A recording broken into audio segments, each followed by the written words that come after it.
Welcome to Barnyard Language, honest talk about running farms and raising families. We are Katie and Arlene, an Iowa sheep farmer and an Ontario dairy farmer, with 6 kids, 2 husbands, and a whole lot of chaos between us. While this is a podcast for farm families, sometimes our content isn't for the whole family. So kick off your boots, reheat your coffee, and join us for some Barnyard Language. Hello, everybody, and welcome to another episode of Barnyard Language. Katie and Arlene are back together again, so I will ask as usual. Katie, how are things on the farm? What's going on in Iowa? I wouldn't know because I wasn't here. I mean, I'm here now, but I wasn't. Did we even do an update last week? I did one by myself. That's why I'm saying we're back together. So it's been 2 weeks, Katie. What have you been up to? What do you want to share? Well, in the 2 weeks since we last spoke, folks may have seen that Microsoft laid off 7,000 people. I was one of those 7,000 people. The nice part is it's hard to take it personally when it's you and 7,000 of your coworkers. But if anybody knows of some, work from home, trust and safety jobs in the tech industry, gonna put it out there because you never know. And then my dad had major surgery, which was scheduled for the end of June, that got moved up by a month. So I flew out to Pennsylvania I don't know, less than a week after I got laid off. And his surgery went really, really well, but we're still waiting for the pathology reports. So I just got home yesterday. I came home a couple days early because he was doing really well. And I figured that if we're waiting for pathology, there's a chance that I will have to go back in the sooner rather than later time frame. I'm an only child, and my dad's not married. So it's, thankfully, I have a lot of, the rest of the family lives within 10 miles of each other, which is very handy. That's a lot of things at once. It's a lot of things. I'm really sorry about your job because I know that was not, I mean, a shock, but not a shock, but still, But still a shock. yeah, you still don't want to believe that you're going to be the one. And then, you know, because of the type of job you're in, it means an immediate, like, you're done this minute, right? Yeah, that was the thing. And I mean, I think I'm trying to hold on to it as a positive opportunity, though, because I don't think I would have ever actually left that job otherwise. So my best hope is to personally connect with someone who is hiring rather than just applying for open positions. So I came home 2 days early. I surprised the kids. They were very excited. I surprised the dog. She was really excited. I surprised the hedgehog. He doesn't seem super excited, but he's a hedgehog. So I did get some photos and video last night of the hedgehog taking a bath, which I will be posting to Patreon as soon as I finish recording this update. So if you want to see video of Otto the hedgehog splish splashing around in the bath, you'll have to join the Patreon. It'll be worth it. Not just our beautiful faces every week when we share our updates. Not just the face. Arlene, how are things at your place? Well, thankfully, not as eventful as yours, because that sounds like a lot of hard things in a couple of weeks. In good news, planting is done, which I hesitate to even say because I know a lot of people in our area are not in the same position because it has been a really wet spring and it's been hard to get seeds in the ground. But things lined up the way they needed to, and so soybeans are planted, corn is planted, and as of yesterday, the hay is starting to get cut, and now we just track the weather on all the weather apps at all moments of the day to figure out whether you've cut too much hay or the right amount of hay or not enough hay, and if it's going to dry, and if you're going to get it baled and wrapped before it gets rained on, and all of those lovely things. So anyone who does hay knows all about that, and anyone who doesn't have to worry about it. So that is the stage we're in. With things like field work, do you ever get that weird paranoia, when you had dreams about high school and you would have a nightmare that you, failed a class because you didn't even know you were enrolled in it? Maybe that's just me. Yeah, or forgetting about an exam. That was definitely Yeah. I often feel like with field work, there's this weird anxiety that you're going to think you're done, and then you will suddenly remember about some field that you didn't do, or something along those lines. Like, oh shit, we forgot we cut hay in this field, and now it's been rained on 12 times, and we have to get it up. And That one's just growing up in weeds now. And in other news, I mean, it's actually been kind of just farm focused lately, so not boring, but I mean, in some ways, not really a lot to report. Cows being milked, cows having babies. The royal couple are visiting Ottawa this week, and we did not get an invitation to any events, so I guess King Charles and Camilla are coming to the area and not visiting us or inviting us to any of their elaborate dinner parties. So we will just carry on as usual. so, if you were going to pop quiz, I don't think that you should keep your fair named after them if they're not even going to invite you to stuff. So, if you were going to rename the Royal Winter Fair after some Canadian who deserves the honor, who would it be? Oh, gosh. I mean, it's not really named after them specifically. Well, I mean, even a group of Canadians. Yeah, I think I would maybe go more generic and name it something more Ontario-y. So like the Trillium Fair or something like that, because that's like our provincial flower. Or yeah, I don't know. I've never thought about it. I think it just follows the tradition of all the other royal fairs. I've just had a lot of downtime the last couple weeks to And we know Katie's brain works in different ways. layovers and traveling and things. Also, oh, Arlene, I do have a quick shout out. The Rochester, Minnesota airport is incredible. Got from my car to my gate in under 10 minutes. But the Buffalo, New York airport, Buffalo Niagara International, has rocking chairs, which is amazing. Has very quick service from the door to the gate, which is awesome. And they have volunteers from the SPCA who walk around with airport therapy dogs so that you can pet dogs. And if you get to the airport early, say, because it's real fast to get through security and that, and then you get to sit in a rocking chair and then someone brings you a dog, like, I don't know about the rest of you, but that is basically as good as it gets in my life. Yeah, I've always just assumed if I saw a dog in an airport that it was sniffing for drugs and I didn't want it to come anywhere near me. Yeah, Maggie the Springer Spaniel would have been a real undercover drug dog. She didn't have that vibe.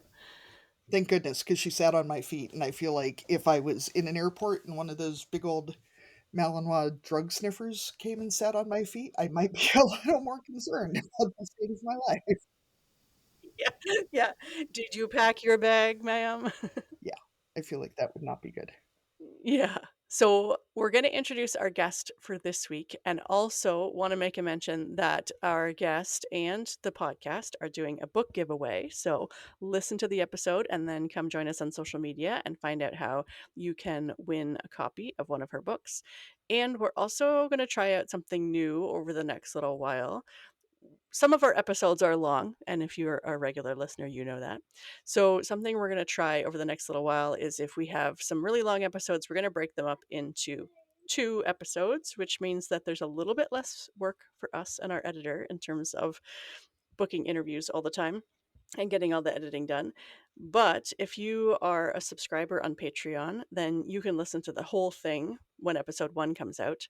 And if you're not a subscriber on Patreon, you're going to have to wait for week 2. So just keep that in mind. If you see a 2-parter episode and you are impatient and want to listen to the whole thing at once, then you should join us on Patreon and pay for the privilege of getting to hear the whole episode in one.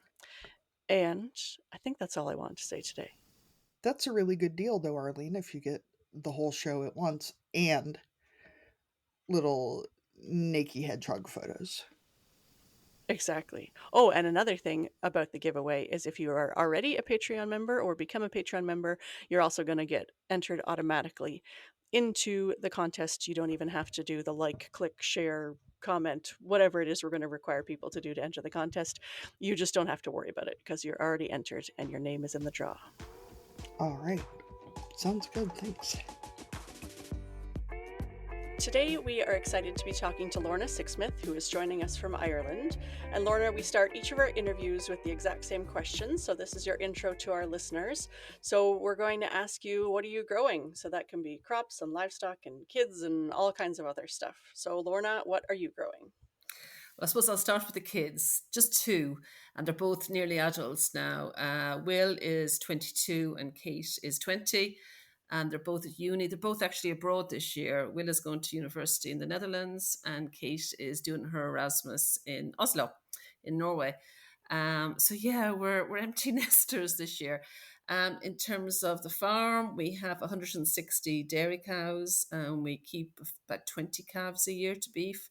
It's usually the smallest calves that I just don't want to sell, and I hang on to them, and then we end up finishing them.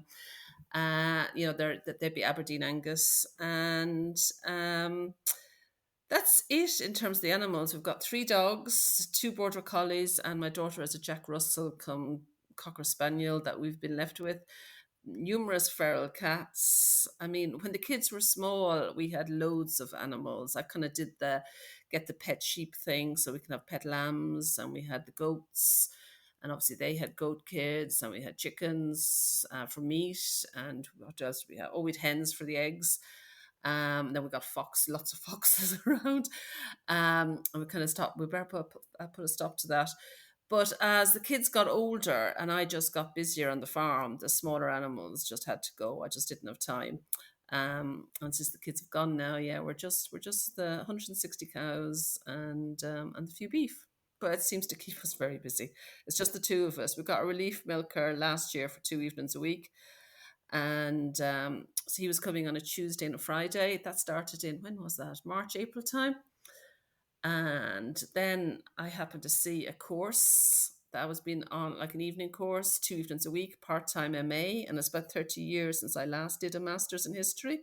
And I thought, oh, what can Lorna do for her 2 free evenings a week? She'll do a master's and she'll do the research for that historical novel she wants to write. But yeah, it's just the two of us most of the time. So, Lorna, are you one of those Instagram influencer dog people whose house looks pristine except for the occasions that the dog is allowed in a photo, or does your house look like mine? I'm sorry, but two border collies and a Jack Russell Cocker Spaniel mix? Yeah, well, the dogs weren't supposed to be in the house, but of course they do come in, and my dog Lou has arthritis, so she's been in sleeping in the house for the last 4 years. But no, I am not one of those Instagram influencer.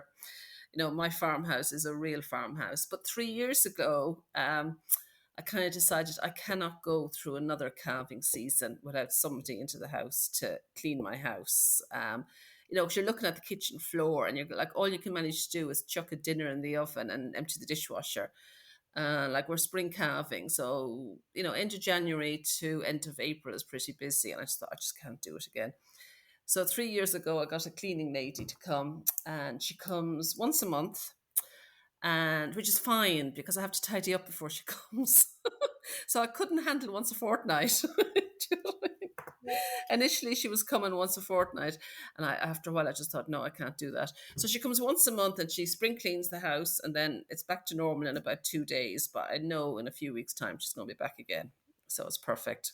I know we're incredibly lucky to have a woman who comes in weekly, and for the first year and a half, I tried to always really pick up before she came, and I finally just started paying her more, and that's worked out a lot better for everyone. Well, last year actually was during calving, and the house was real. It was absolutely filthy. I mean, it was bad. Now I had picked up stuff, like, so she'd know what clothes were dirty, and I'd put away the clean clothes and that kind of thing. Not that there was many of them. And I said to her, "Okay, I'm going to give you more money because I wouldn't clean this house for. So I gave her an extra five for an hour." Sort of thing. And like, yeah, yeah. So at least, but as she always says, she feels very satisfied leaving my house. Good feeling of satisfaction. Yeah, she can see what she's done. You can see what you've done, right? I just had my I just had asked to have my minivan, the main, family vehicle detailed for Mother's Day, and it felt like a completely different car when I got into it when they were done. And I'm sure that whoever did it felt you could tell where they had started and where they finished because there was a lot of combined, animal hair and manure and, scraps of food and all that kind of stuff. So I'm a dairy farmer as well, Lorna, but we are year-round calving. So spring calving, so you're calving all within a 3-month period, is that right?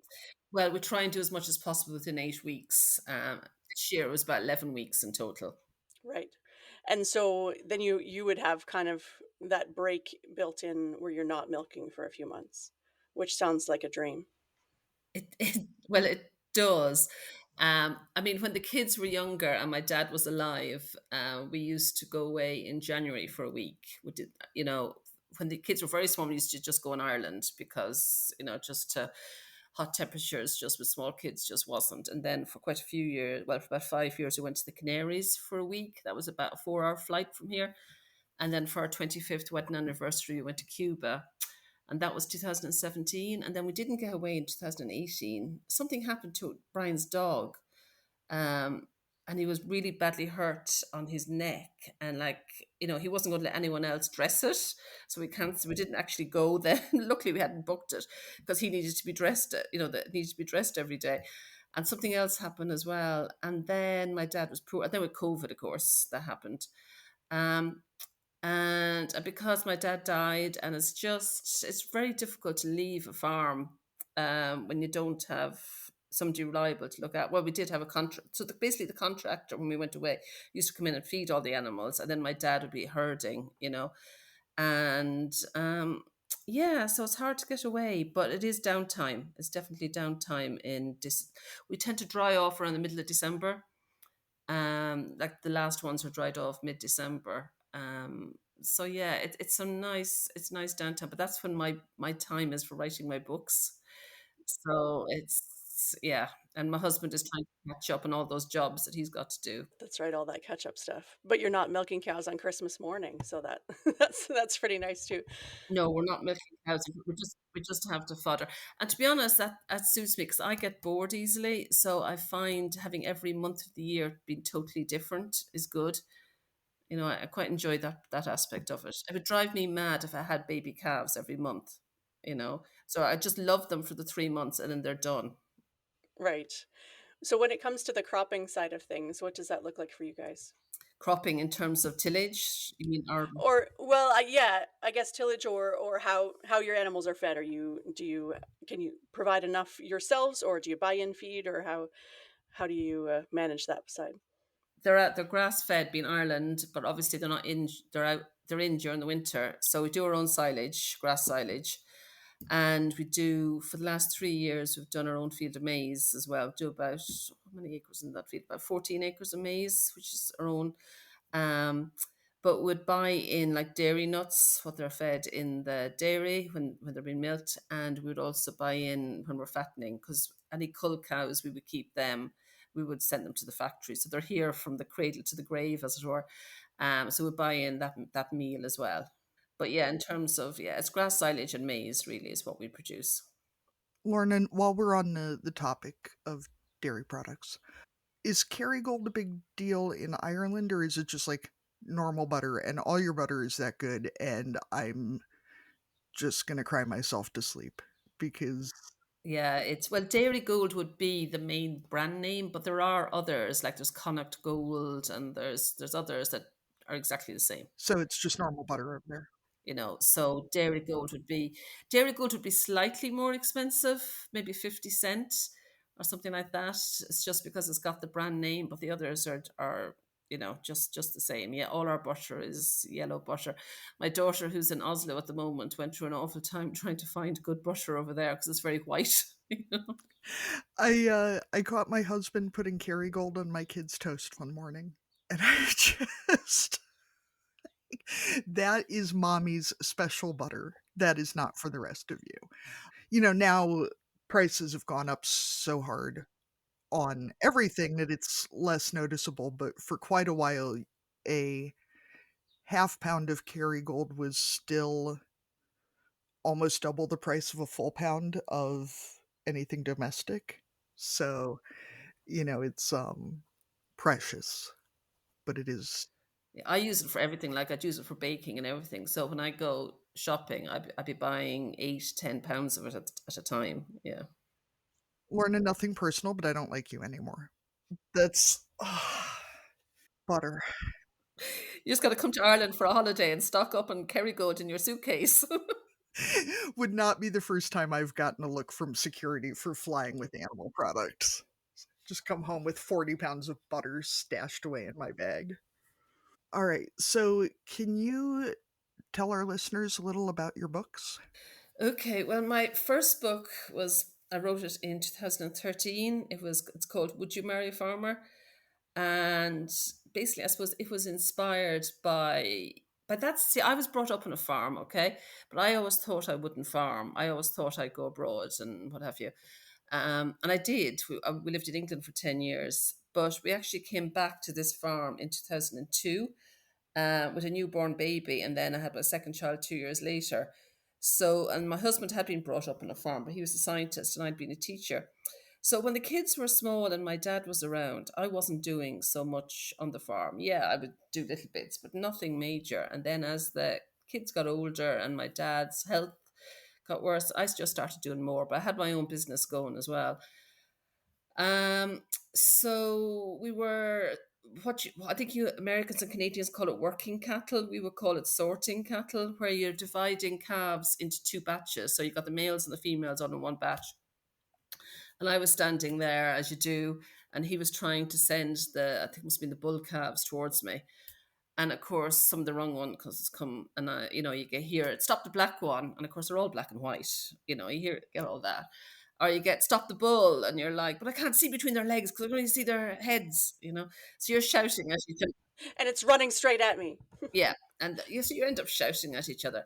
And I had a blog going at the time about farming, and I went home and I wrote a blog post 10 things anyone marrying a farmer should know. And of course, one of those was, telepathy is pretty important. Um, and that blog post went viral. And then I thought, you know, if there's that many people out there that are empathizing with this, it just shows that farmers are the same the world over. So I got the idea for a book and I ran a crowdfunding campaign because I was thinking, I am never going to write this book unless I know that people will want to read it. And I will only know if they want to read it if a few people put their money up front. And I decided I had a friend who had self-published a book, and I knew that the book was so different to anything else out there that there was no way I was going to get a publisher for years and years and years. And when I want something to happen, it has to happen quickly. So did the crowdfunding campaign. I raised €6,000. I think I had about 200 pledgers. So I said, okay, I can do a print run of 1,000 books. And I knew that it was a book that would sell better in paperback or hardback than on ebook. So I thought, right, okay, I can afford to do a print. I can take that risk and do 1,000 books. And I told all the crowdfunders that they'd have the book by Christmas, and this was August, and I'd written 10,000 words. But yeah, I got it out. I got it to them, and I had 1,000 copies in my hall on the 1st of December. And the book went really well. I got radio interviews and all sorts of things. But basically, what the book is about, it really is, would you marry a farmer? It's about what life is like married to a farmer. But because my degree was English and history, I sort of look back on what farmers were like in the past as well, to sort of show, well, you're jolly lucky you didn't have a farmer from the 1950s. So there's that comparison, but there's also, lots of tips in it, how to stay married to your farmer. And because that sold well, then in 2015, I did the How to Be a Perfect Farm Wife. And then in 2016, I did An Ideal Farm Husband. So I ended up writing it as a trilogy. Now, they're not self-help books by any stretch of imagination. There is satire there is humor there. I remember I got one review in a newspaper, and it was a full page. I'll never forget it. And because most of the reviews I got were great and people saw the humor, but this person thought that I was telling them to be barefoot and pregnant and at the kitchen sink. I had put up all my reviews, which are all, everyone saw the humor up on Facebook and Instagram and what have you. And I thought, well, I can't leave this one off just because one person hasn't liked it. What am I going to do? So I put it up and I just said, I don't think this reviewer got the humor. And it was great, actually, because lots of people came in and thought it was hilarious that the person hadn't got the humor. But yeah, I did nearly cry.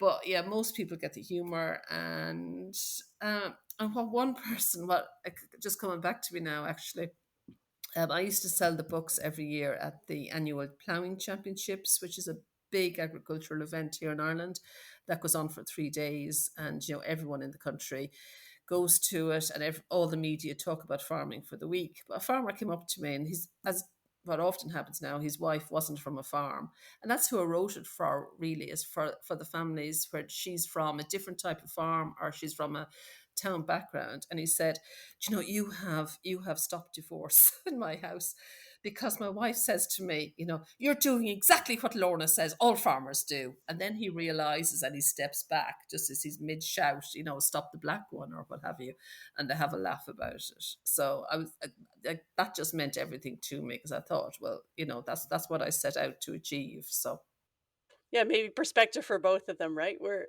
she sees that he's not atypical, and he realizes that it is humorous that this is the life that they're leading, and maybe not take himself so seriously either. yeah, exactly. And I think a lot of farmers, because they've breathed it since they were born, they just think that everyone can understand. Yeah, of course, that's really obvious. And she's going, "But they all look the same to me. Hay looks exactly the same to straw," or whatever it might be. Or, "No, I cannot find that field that you told me where to find it this morning, because, your instructions were rushed and your map drawing is terrible." And yeah. Yeah, and I don't know who it's named after because they've been dead for 3 Yeah, generations. and I haven't seen turnip. You call it the turnip field, but it hasn't had turnips since bell bottoms were in fashion, or what have you. Are you a farmer or butcher ready to master direct to consumer marketing and meet success? The team at ChopLocal is standing by, ready to help. Sell your meat on the ChopLocal marketplace. Check out all the free meat marketing educational resources at ChopLocal University. Hire the team to help you out, or tune into their new podcast called Meat Success. And remember, there's more than one recipe for meat success. Let us help you fine-tune yours today at ChopLocalUniversity.com. I know, Lorna, it just made me laugh because we had a local farmer prepared I think it was called a cattle working contract for spouses that was published in a local farm publication and is probably still magneted to the front of many refrigerators, because it did include things like, if you say, "Stop that black one," and 90% of our herd is black, you're on your own. And I think especially, marrying into a generational farm, the people we marry may have a real tendency to repeat generational things that they grew up with, especially communication wise, because it's just how the farm is run. And if you're marrying into it, you might not have a appreciation slash patience for being talked to like that. Um, but I like the titles of your books, especially because I wasn't quite sure if we were going to get self-help or like Regency romance. I think you could do a whole nother trilogy that is, romance novels, because I think that would just really be delightful. That's on the list. I've got, yeah, that's the thing with farming. You're just so busy that the writing, it's hard to get time for it. And with those previous books, like that was 2013, 2016, the kids were younger and they were going to bed at 8:30, and then I would come down and I would start writing, and I'd work till, half 11, 12 o'clock and go to bed. I can't do that anymore. Menopause hit and perimenopause hit and menopause hit. So, now my writing tends to be in the afternoons, because, in the morning and evening is milking and calf feeding and herding and all that kind of thing. But yeah, I have a number of books in my head that sometime I'm going to get to them. So I know that your books are meant to be kind of tongue in cheek and humorous, but do you have a tip for us to be the perfect farm wives? Well, I think, I suppose what everyone it's a matter of perspective, isn't it? Like so many like I don't know what American and Canadian mothers or mother-in-laws are like, but the Irish mammy is something else, and they sort of see their sons as being perfect, so they really want their daughter-in-law to be like the laying hen, if you've heard that expression. And what that means, if you haven't heard it, for any listener that hasn't heard it, it means, you have to bring an income in, but you need to be in a job that gives you time to also help out in the farm. So things like teaching and or being a nurse is pretty good. In Ireland, the summer holidays tend to be quite long. I mean, the secondary school from age 12 to 18, they get 11, 12, or 12 weeks off during the summer. So that means you've got 12 weeks off to work on the farm. So you're both bringing in an income, and you're there to do a lot of the work. Um, it's things like, to be a perfect farm wife, it's being able to adapt, I think, is the thing, and to have loads of patience, and understand the lingo, and being able to, if he shouts and says, "Okay, the contractor's going to be here in an hour," and you haven't done the grocery shopping and the fridge is empty, you've got to create a meal for 8 men in about, using an onion and half a dozen eggs, and you've got to run out to the hen house to get the eggs. It's all that kind of thing. Um, and I always say as well, people ask me, where'd you get the inspiration for the book? And I'm like, well, I learned from my mistakes and from watching all the wonderful women around me, because I am not particularly domesticated. I can throw a meal together, and I can bake queen cakes or a rhubarb tart or something like that. And I think I'm quite lucky, because this was my farm. I don't have a mother-in-law. I've got my mum, so I can ring her and say, "Mum, can you bring me up a tray of scones, or whatever." So yeah, having somebody on hand, and my daughter bakes. So having either a mother or a daughter around that can bake when you need them to. That's a good skill as well. I think too, Lorna, what you said about having women around you and having that community, I think is so huge, especially in something as relatively uncommon and relatively specialized as farming. I know that the friends where I can yesterday, uh, it's planting season here, and we're in a pretty heavy row crop area. So it's, little kids and school's still in session and we all work full time and blah, blah, blah. But when you can send or receive a message that just says, that bleeping planter, that bleeping truck, my bleeping husband, whatever. And I'm not bleeping because of swear words, but because the choice of swear words gets more and more adventurous and creative as the season goes on. But to not have to explain what you mean, or that this doesn't necessarily mean that you're getting divorced and you hate your husband, and but if you don't tell someone about how much you're thinking about throat punching him, you know, it won't go well. Yeah, I've got a friend actually who came from a town background. And we're friends, like we've been friends for 20 years, but she was from a town background. And as it happened, she married a dairy farmer. And she's got two little girls now, and that. She's about 5 years younger than me. But um, I was going to visit her. We'd arranged for me to go and visit her. I think I was doing something else as well, and I was going to call in for a couple of hours. And I texted her just to check that everything was okay, because obviously she's small children and that. And she said, "Yeah, that's fine. We're at silage." And I was kind of like, "Okay, do you want to help making sandwiches, or what's going on?" Do you know what I mean? And then she said, "Oh no, no, my mother-in-law, she's feeding them. It's okay."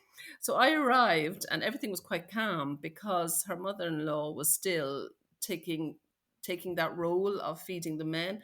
And I think my friend had just had her second baby, so she's about 6 months old. So I think she sort of said, "Oh, while you've still got the little one, while she's still little, I'll feed them." But she said, "I just couldn't believe that your immediate reaction was, 'Oh my God, what do you want me to bring? Do you want me to make sandwiches? What have you?'" So none of my other friends would react like that if I said we're at silage. So yeah, you're spot on, Katie. Yeah, it really is. Yeah, that's right. That feels like the real. if you really boiled down farm wife slash mother friendships, it's, you know, can I make sandwiches or can I help you hide the body? Like, you know, which level of help do you want here? Or do you just want me to, bring a six pack of beer and not mention what a mess your house is? Maybe I'll wash some dishes while I'm there. Like, Yeah, exactly. That's why, my mum comes up sometimes and she could hardly get in the back hall and scullery like for everything. But that's just a typical farmhouse, isn't it? And it's things like, isn't it, though, that you just do it naturally after a while. If dinner time, dinner time always has to be flexible, but it's usually like half an hour either way. But sometimes it's a time of year where it could be 2 hours late, so you just know you've got to cook something that could taste just as good reheated or cold as it does hot. That's the perfect farm wife stuff. There you go. So the other one, the ideal farm husband, what advice can we give our husbands? Because, they can always use some tweaking. Well, it's funny because my husband read all of those books just before they went to the printers and stuff. Um, and I came home one day from town or what have you, and he'd been in and had his second breakfast after I'd gone off. And I came home and the table was completely cleared. And I said to him afterwards, how come you cleared off the table this morning? And he said, because I read in your book that it drives you mad when you come in and you've got bags and bags of grocery shopping and there is stuff all over the kitchen table. Now, I have to say, he stopped doing that now. You may need to put the book back, somewhere close to him in the evening.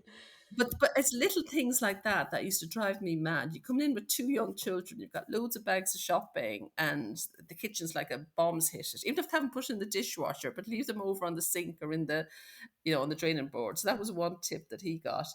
Um, it's all those little things, isn't it? Like putting, if there's a laundry basket for the farm clothes, put your clothes into that, and empty your pockets before. I did a new little book a while ago. Actually, it was 100 tips for farm wives and husbands, and of course, one of them was, the washing machine thing, and I thought I had listed every single thing that could be found in the washing machine if you haven't emptied all the pockets. And I was taking clothes out of it recently, and there was a couple of screws and stuff that must have been in the bottom of the pocket that hadn't made its way out. But I found a cow's tooth, Yeah. and it was and I said to him afterwards, "Why did you put? I just couldn't, why did you put a cow's tooth in your pocket?" And he said, "Well, I didn't happen to find it, and I think they're really interesting. And I was going to, look at it more carefully later." And I was okay. Well, it's a pity he didn't do that. And that was just after the book had come back from the printers. Like I thought I could have added that. to me, it's turning the damn socks right side out and not leaving your boots where I'm going to trip over them. I know you're coming out and you're going to put them right back on. That's never going to happen, Casey. No, I think that's going too far now. Expecting that. I will admit that I have thrown my husband's boots straight back out the door before because he has big feet, he wears big boots, and our entryway, I mean, Arlene's seen it, it is literally enough to walk through. So having a pair of size 12 muck boots left anywhere. And dear, if you're listening to this, too bad. You know how I feel about this one. That's why they were out on the grass. Yes. So I have recently read your new novel, which we haven't even gotten to yet, A Country Girl at Heart. So why don't you tell us a little bit about Kelly, the main character, and that book, because I really enjoyed it. I was really chuffed when you sent me the photograph. He was sitting at the beach and reading it. It was lovely to see. Yes, yeah, we did get a dairy farmer holiday this year, and Kelly and her story came with me. Well, Kelly I think she was 27 or 28. I can't remember now in the novel. And she's London born, but she's of Irish heritage. So her mum was Irish.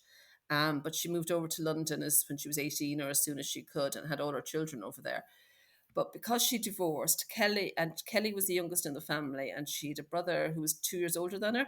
So when Kelly was aged, I think it was 6 to 10, she used to come and stay with her aunt and uncle on their farm during her summer holidays because her mum was working and needed help with childcare and that. And then her mum remarried. So she hadn't been back to Ireland since she was 10 and she's now 28.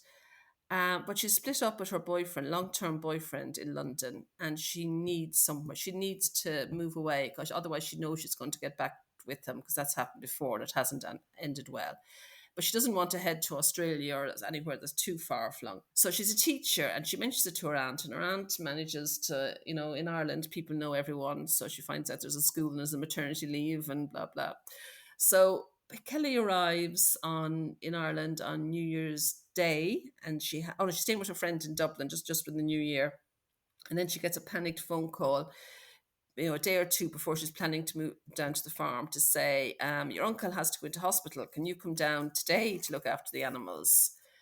And up in Dublin, she found a little stray kitten, so she's actually inherited a kitten as well. So into her car she gets, and it's snowing, and she arrives down near the farm. She gets almost to the farm when the snow is falling pretty heavily. She's driving really slow, and she ends up in a snowdrift. And yes, she is rescued.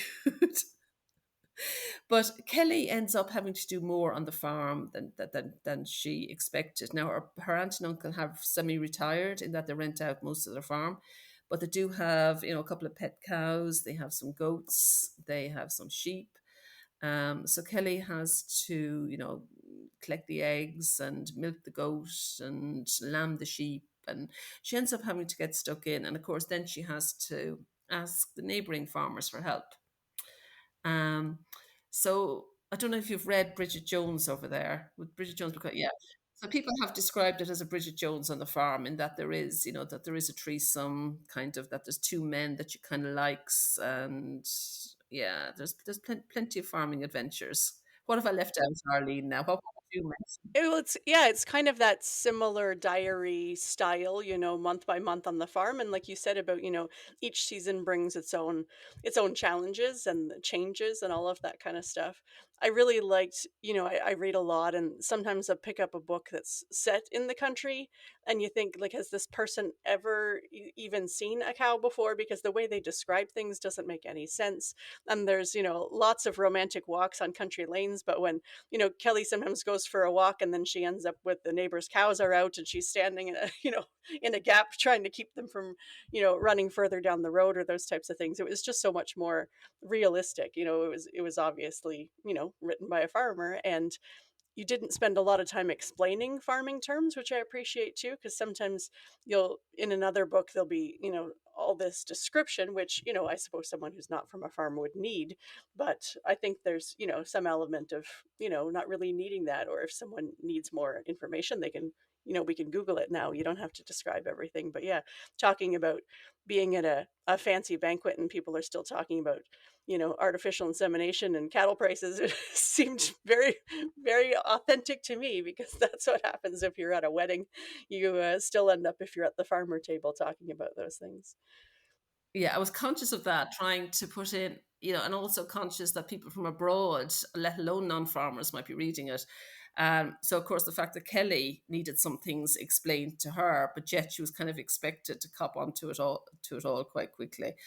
And Becky the goat, who is on the front cover, like a lot of the stuff that Becky gets up to, that was what my goat did as well. We had, like, she was. Probably why you don't have goats anymore. It is, to be honest. Because I was thinking of getting into, a goat herd, and when we got that goat, no, she just, she was something else, and she did get the better of me many times. Yeah, yeah. So, yeah, she certainly inspired the goat in the novel, and I suppose what was kind of important to me as well in writing the novel was that. Yeah, exactly what you said, Arlene, that people would be able to read it and realize this is real. This is what real farming is like, both the good and the bad. The community side of it, yes. And even within that, there's negatives and positives, because people will gossip about you. You cannot do anything without people finding out about it, but yet they're there when you need the help as well. Yeah. Yeah, I appreciated those conversations too, the real things about, who's owning what land, and talks about, who's going to take over that farm and all of that kind of stuff. And it actually wasn't until I heard you on another podcast talking about the timing of the book, that I realized that you were intentional about when it was set. Do you want to talk about that too? Yeah, I set the novel in 2017, and the reason for that, and it is going to be a series, by the way, but the reason I did that was because think it was 2015, milk quotas went in the EU, which meant that for the first time, dairy farmers could expand as much as they wanted. And things like we're now in 2025, and things have even changed considerably in the last couple of years since the Ukraine war. Because prices have gone up and what have you, but there almost became initially such it was a bit like 250 was the number that everyone had to have. Then it had to be 300 cows. Then it had to be 350. Then it got bigger and bigger and bigger. And it was a little bit like you weren't at anything unless you had 300 cows, which I have one character in the novel is a little bit like that. I'm not saying there's anything wrong with that, but it very much became, it was either get big or get out if you wanted to be respected. And I just wanted to put both sides of it, because there was older farmers that weren't changing or were only just expanding a little bit. And to be honest, like I'm going to do, the plan is to do 5 novels from 2017 to 2027.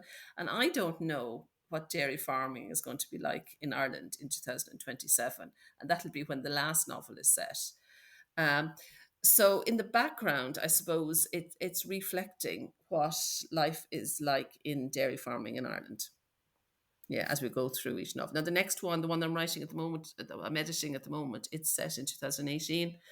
And then I'm going to sort of jump through COVID, in that there'll be a little bit, but I'm not going to be harping on about the pandemic. There'll be a little bit of isolation. It won't be a whole year of lockdown. No, there won't be a whole year of lockdown. And then obviously, because Kelly's life is going to progress as well, and things will change. Um, but yeah, I just decided to put that kind of interesting in the background to just show, how Ireland has changed. And I mean, even in the last 2 years, I mean, there are some farmers that are getting out of dairy farming now. They got in, invested quite a bit of money, and like, I don't know, this is just stuff I hear, and they're just finding that it's a 7-day a week thing. It's not as easy as it looks, I suppose, because you hear of milk being the liquid gold, and there's a lot more, there is more money in dairy than there is in beef or sheep or tillage or any other type of farming in Ireland. But the work goes with it. 18-hour days. That doesn't just happen in calving. It happens quite a bit during the year as well. So, Lorna, I'm wondering, are we going to see Kelly reading your nonfiction books? Is she going to crank out some of the wisdom from Were they they would have been published by the time, yeah. I actually haven't put that in, Katie. Would you believe that? But I'm a little cross promotion there, Lorna? yeah, I must do that, actually. I haven't, or I might have somebody saying something to her. It's funny. I happened to see a TikTok video earlier where somebody was saying that, she's obviously newly married. I don't know what kind of farming her husband does, but she knew he was going to be really busy from January to April. So I'm guessing it's spring calving dairy. And his birthday is obviously this weekend, and she bought him a night away as a birthday surprise. And she told him the day before, and I'm kind of going, oh my God. And he was like, but we can't, this is the busiest week of the year. And she's kind of going, but I thought April was the busiest time of the year, So obviously they didn't get to go away. And I just kind of said, you need to read How to Be a Perfect Farm Wife, because and if you want to celebrate your anniversary and you're married to a dairy farmer, then you need to get married in, between the middle of November and the middle of January. And unfortunately, there's not many places to go in January in Ireland, but that's what you need to do. Yeah, I know our wedding was scheduled based on silage, like corn silage for us. So it was, there was a window there where it was like, would you like one of these 2 weekends? Because we didn't want to go so far as, snowy weather. But yeah, there was a tight timeline for when he thought that he might be able to get married and go away for a few days and get back. Let's say our anniversary, it's May 13th when we're recording this, and our anniversary is next week and happens to be on my birthday as well, because we really wanted to be able to have the reception at the farm. And there was one weekend between planting and haying. That was going to be it. And that was it. And it was also the year that it rained literally every day except the day that we had an outdoor reception at the farm.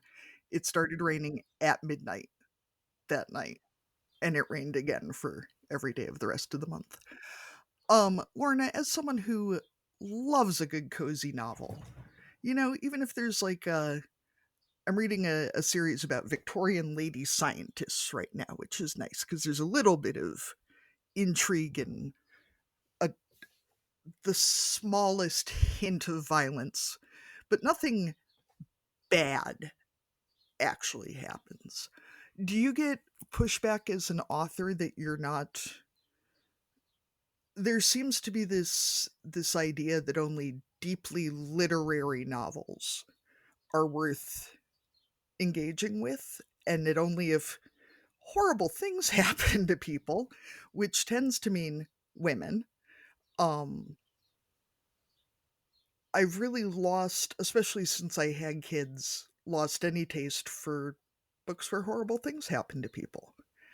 Um, and I just have to say, as a reader, how much I appreciate authors who just write books where things are going to turn out okay. Because the world is bad enough. I mean, we're like reading by the light of the perpetual dumpster fire at this point. Like, I don't need to be entertained by more horrible things happening.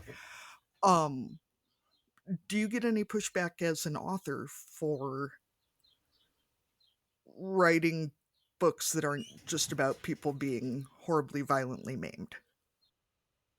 No, never. I mean, all apart from one book are self published. As I said, the first three I self published because I just felt I was never going to get a publisher because they were so different to anything else out there. And then I got an agent contacted me and I got a publishing deal for my memoir, which is called Till the Cows Come Home. And that was 2018, and that went fine. I mean, they were lovely publishers, there was nothing wrong with them. But afterwards, I thought, I prefer self publishing, which is why I've self published this novel and why I continue to do it. Simply because one of the reasons was I like doing my own promotion and media because I know then what's happening and I'm not, wondering what somebody else is doing.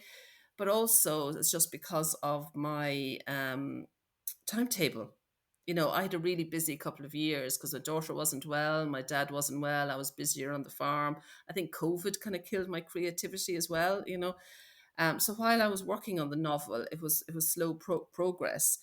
Um, so I suppose I've had a little bit of kickback because they're self-published rather than being traditionally published. Because I mean, y- you know, I've been interviewed on national radio and that there's never been a problem. But I was contacted recently by somebody who wanted to interview me. It was Northern Ireland, something or other. I think it was radio, or I don't know, it was a newspaper. But when she heard I was self-published, she kind of said, "Oh, I'll contact you during the summer then if you're busy now." And I thought, really? Is that the only reason? Now, it doesn't bother me in the least. I have an editor. I do use beta readers. I've got a professional cover designer. It's, bookshops take it to sell it. Um, but in terms of it being cozy, that's just the genre that I'm writing. It's a romantic comedy, is what I've written really. But having said that, Katie, I actually quite enjoy gritty books. When I read historical fiction, I don't like books, or even I don't necessarily like books that've got a happy ever after ending. I quite like the gritty books, even though I write funny books, but I like reading stuff with grit a lot of the time. I think, to clarify, I like a good gritty novel, but I want the bad things to happen to people who kind of deserve it. Yeah. Oh, yeah. And I can't read anything that's too graphic. American literature, at least, seems to be skewing really heavily towards violence towards women and especially girls. And it's just, like, I like me a good, like, a Jane Harper novel where she's killing off men. Like, Brilliant. Yes. kill off some people who've done something horrible. If you have a female character who's done something horrible, like Gillian Flynn, like, kill them off. Absolutely. But these novels that are just glorifying horrible things happening to teenage girls and mothers is just. No, I can't read them either. We have true crime podcasts for that. we don't need to read about it too. It's just No, Jane Harper's The Lost Man is one of my favorite novels. That was my favorite of hers. It was brilliant. I think too the nice part about self-publishing is that you're not ending up with those when you pick up a novel that you like, and especially because I read a lot on e-reader and audiobooks, and then you pick up a paper copy, and it is so obvious that whoever did the cover art did it from a spec sheet and not from reading the novel. Especially I've read a number of because I like some good, supernatural fiction too. And there's a number of series that, have these very strong, badass female protagonists, and then the cover is basically pornographic. And you're just like, did you did you even open the book? Or, it's just I imagine it's gotta be disappointing as an author to see your work come out with something that so much does not match. Well, it was funny actually when the traditional contract with traditional publisher, and um, they'd initially, for the book was called Till the Cows Come Home, but they had initially kind of drawn a cover, and it was fine. There was nothing wrong with it. And then I was sending her some photographs to include in the book. I'll just hold it up so you can see. And one of them was this photograph. Okay, if you can see, it's me in front of the cows with my dog Lou. And she said, "I think we'll put that in the front cover." And I was mortified. I nearly cried. And I was like, "But I don't want to be on the front cover, you know." And I'd already sent this one, which was my daughter walking along the lane behind the cows. And she no, she'd initially said, "We'll use this one." I thought, "All right, okay, that's fine." And then I happened to send this one, and she said, "No, we'll use that one." And I was like, now, in hindsight, she was right. It was a memoir about my farm and 3 generations of farming here, so it made sense to put a photograph. Um, but I had never thought of that when I'd sent it to her, and I nearly cried for a whole weekend. I was thinking, but I don't want to be on the front cover, and I'm too fat, and I'm too this, and I'm too that. Um, so yeah, but then I did realize that yeah, they were right, but I do get what you mean, Katie. Sometimes the front covers don't match the content at all, or the font is totally wrong to what it should be, or whatever. So, as I was saying earlier, I didn't require too much interpretation for much of the farming content in the book, but there were some Irish terms that I was hoping that you could help me out with. Okay, I'm intrigued. So, there was a scene around Halloween where Kelly and her aunt are eating, I assume it's a cake of some kind. Can you describe what that was? Because I didn't understand that tradition. The barn brack. Yes, yeah. What is that? Yeah, yeah. Oh, right. Okay. Yeah, barmbrack is very much an Irish tradition. Basically, it's like a fruit, sweet bread, but would have fruit in it, like raisins and that. So not as much fruit as a Christmas cake. Like, it is still a bread. But the tradition around Halloween is that it was always that there would be a ring in it, and whoever got the ring would be next to be married. That's the idea behind it. And when we were kids, actually, we had a workman who was single. He was the same age as my dad, so we sort of saw him as really old, if you like. But he used to come in, he had his own farm, but he used to come in for his tea here at 5:15 before he went home. So mum would cook him something, and then there'd be some kind of cake, or at Halloween there would be barn brack. And my sister and I would get my mum to cut every slice of barn brack until she came to the slice with the ring in it, and that she would leave it out for him because we wanted him to get the ring. And it was kind of like nobody wanted to get the ring. It was that kind of a joke. But yeah, it's an Irish tradition. Yeah, because Halloween is huge in Ireland. So yeah, it's just one of those things. You still have the ring in the barn brack. And then Kelly, one of our standard questions anyone who listens knows is about asking people about entering things at the fair. So we'll get to that in a minute. But Kelly enters a biscuit cake in the fair. Now, I recognize the pavlova, which was her other entry, but I don't know what biscuit cake is. Okay, well, biscuit cake is my signature bake, Arlene, would you believe? Okay. That's about the only thing that I can make that tastes really, really good and is it's always nicer than everybody else's biscuit cake, whatever the recipe is.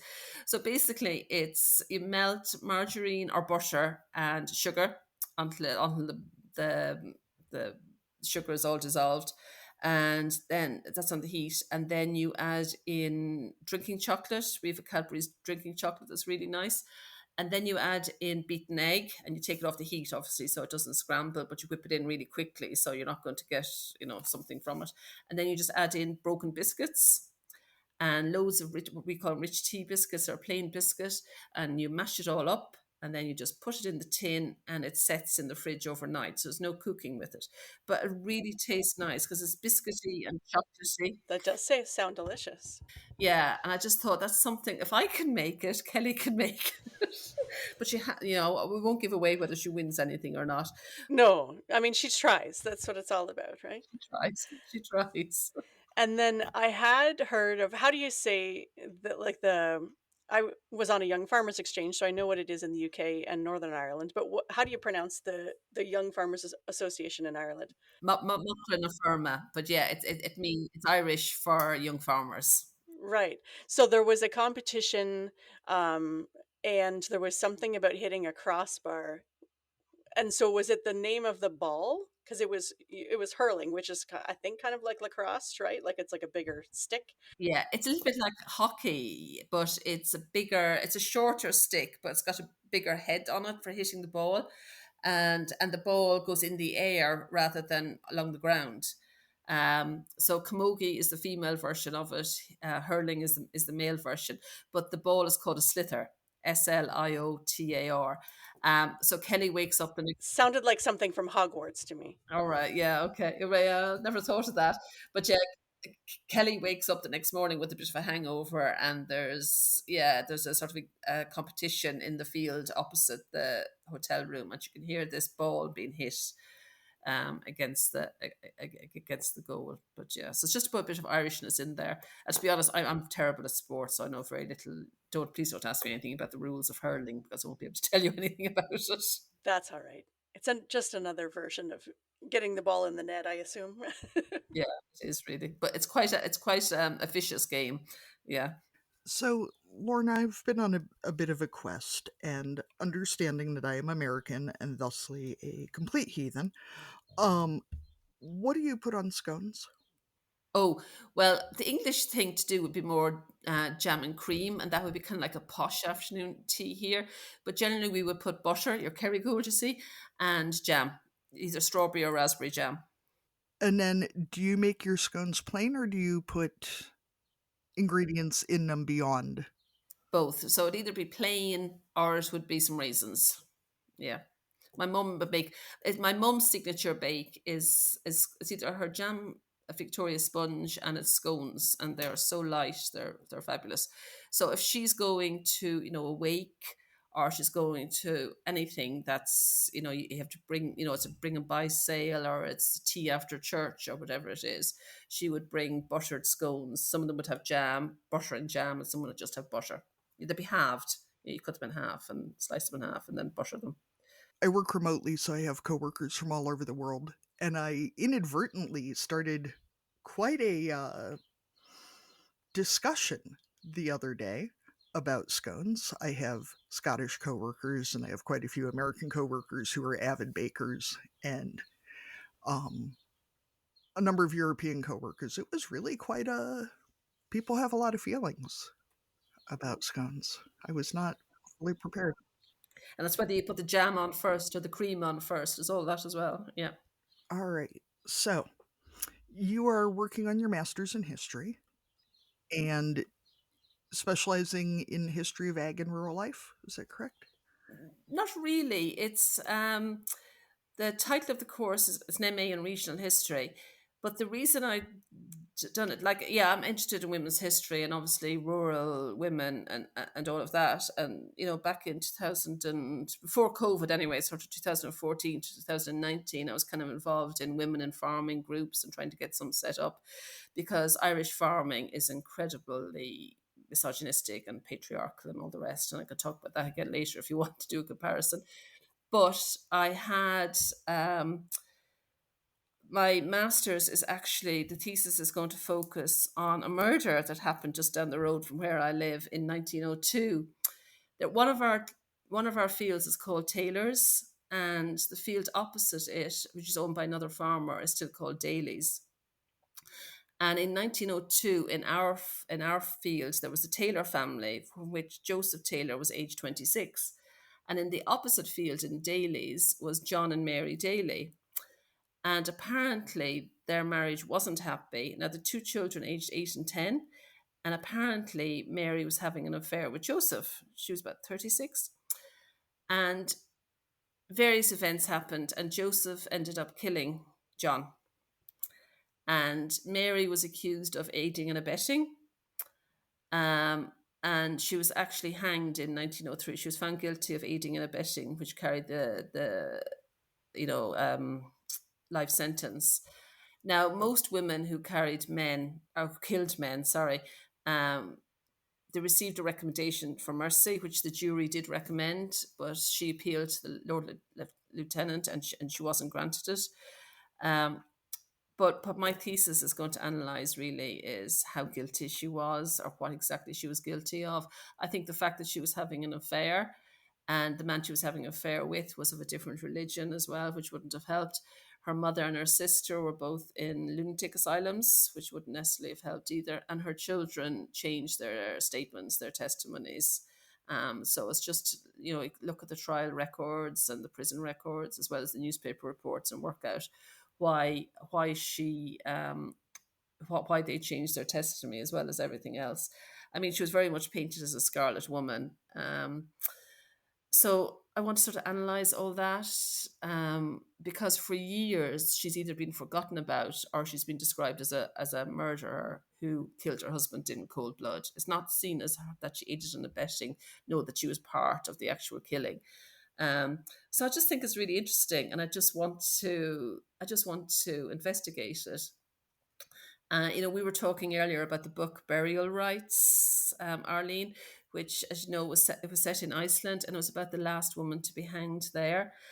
And even though, and it's not a spoiler because it does say it on the back cover, even though you know that she has been found guilty and that she will be hanged, the whole novel, you're rooting for her. You're rooting for her that some way, that somehow that she will be cleared and her life will be spared. And I'm not saying I'm going to write a novel as good as that, but it's just, I just want to find out really what happened to Mary Daly. So that's what the thesis is. And the reason I'm doing the thesis as well is was a couple of reasons. One, I knew I would never have time to do the research unless I kind of had to do it. I'm great once I have a deadline, Secondly, I found that I'm becoming a hermit. Because I'm busy on the farm. But when the kids were younger, I was meeting other parents and going to school things and that kind of thing. And yes, I will meet with friends, but they're busy too. So we don't tend to meet. We might, have various friends that I'll meet every couple of months. But that's still, I might only still meet one person a month, and I can't do things on a weekly basis because for 3 months of the year, I can't go to them. So I thought, we've got the relief milker. I'm going to do this course and I'll get to be able to talk history with other people. There's 10 of us doing the course and I love it. I'm really enjoying it. And is it in person or remote? It's one night a week is in person and the other night is remote. That's a good combination. It's great. Yeah, to not have to leave the farm twice a week, but to still actually see people in person is a different experience. And the college is only 10 miles away, so it's only 20 minutes drive for me. So it's perfect. I mean, it was tough during calving, I have to say, it was. And my deadlines for essays were 8 p.m. on a Sunday. Normally on a Sunday, we'll spend 3 or 4 mornings working in the morning, hours working in the morning and again in the evening. But you get a couple of hours on a Sunday in the middle. And I wasn't getting that because I was having to finish an essay usually at the last minute. So on the Monday, I was exhausted. But, I sort of feel like, I got through it and I'm pleased I did. And now I'm just have the thesis to do now. So, yeah. Podcasts are free to listen to, but they aren't free to create. Katie and I would appreciate your support as we work to build the Barnyard language community. Patreon is an easy way for you to make a contribution that goes directly to making the show. As a member of our Patreon community, you get to watch the video version of our weekly updates, complete with questionable hairstyles and clutter. With 3 levels of support, you can choose a tier that works for you. Keep the podcast going by becoming a patron today at patreon.com/barnyardlanguage. So, Lorna, as a person of Irish descent, like so many Americans, and I'm going to ask you to speak for your entire country. What Americans tend to know about Irish history is there was a famine, everybody left, maybe a little about the IRA, maybe, and it shit's really green. Like that's basically what we know about Ireland. Do Irish people have more of an understanding about Irish history? Because Americans don't know shit about American history either.